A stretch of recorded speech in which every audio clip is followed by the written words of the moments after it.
बाबा साहब की जय, बाबा साहब की जय, बाबा साहब की जय, बाबा साहब की जय, बाबा साहब की जय, बाबा साहब की जय, बाबा साहब की जय, बाबा साहब की जय। बाबा गुंगा है, गुंगा है, विराट पासवान गुंगा है, गुंगा है, गुंगा है, सीताराम मांझी गुंगा है, गुंगा है, गुंगा है, सीताराम मांझी गुंगा है, गुंगा है, गुंगा है। अमित शाह होश में आओ, होश में आओ, होश में आओ।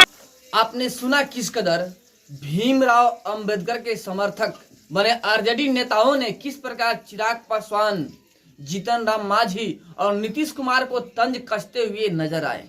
देखिए, समाज को बांटने की पूरी कोशिश की जा रही है आरजेडी के द्वारा।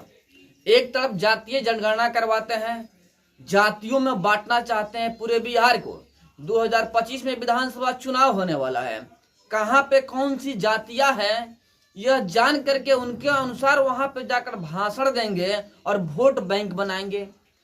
1936 के आसपास में जातीय जनगणना करवाया गया था अंग्रेजों के द्वारा, जिसका परिणाम स्वरूप क्या हुआ, हिंदुस्तान पाकिस्तान बट गया। ठीक उसी नक्शे कदम पे चलते हुए नजर आ रहे हैं महागठबंधन के नेता, और बिहार को क्या पूरे भारत को बांटना चाहते हैं और बिहार में जातीय जनगणना करवा करके अपना उल्लू सीधा करना चाहते हैं। यहाँ पे कुछ लोग हैं जो कि भीमराव अंबेडकर को मानते हैं, जय भीम के नाम से प्रसिद्ध हो रहे हैं, और हिंदू को तोड़ा जा रहा है। अब हिंदुओं को समझना होगा, हम सभी हिंदू हैं और हमें समझना होगा कि बांटने की कोशिश कर रहे हैं नेता, जातियों में बांट करके अपना उल्लू सीधा करना चाहते हैं। सभी लोग भीमराव अंबेडकर को मानते हैं क्योंकि वो संविधान के रचयिता हैं, इसमें दिखावा करने की कोई जरूरत नहीं है। लेकिन यहाँ पे दिखावा करते हुए बात को लंबा चौड़ा किया जा रहा है।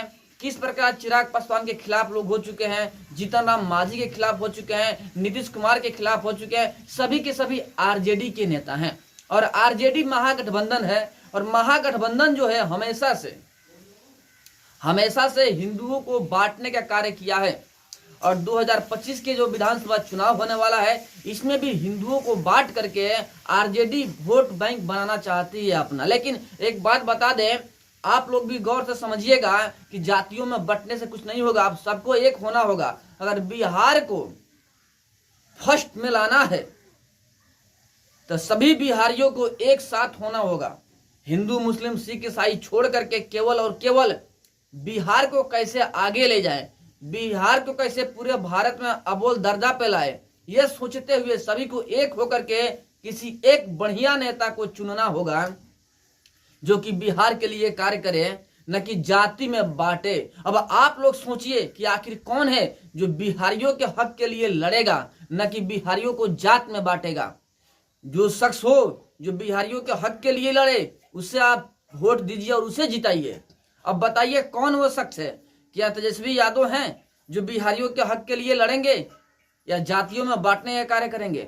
क्या चिराग पासवान हैं जो बिहारियों के हक के लिए लड़ेंगे या जातियों में बांटने का कार्य करेंगे? या फिर नीतीश कुमार हैं जो बिहारियों के हक के लिए लड़ेंगे या फिर जातियों में बांटने की कोशिश करेंगे? हमने 3 नेताओं का नाम बताया।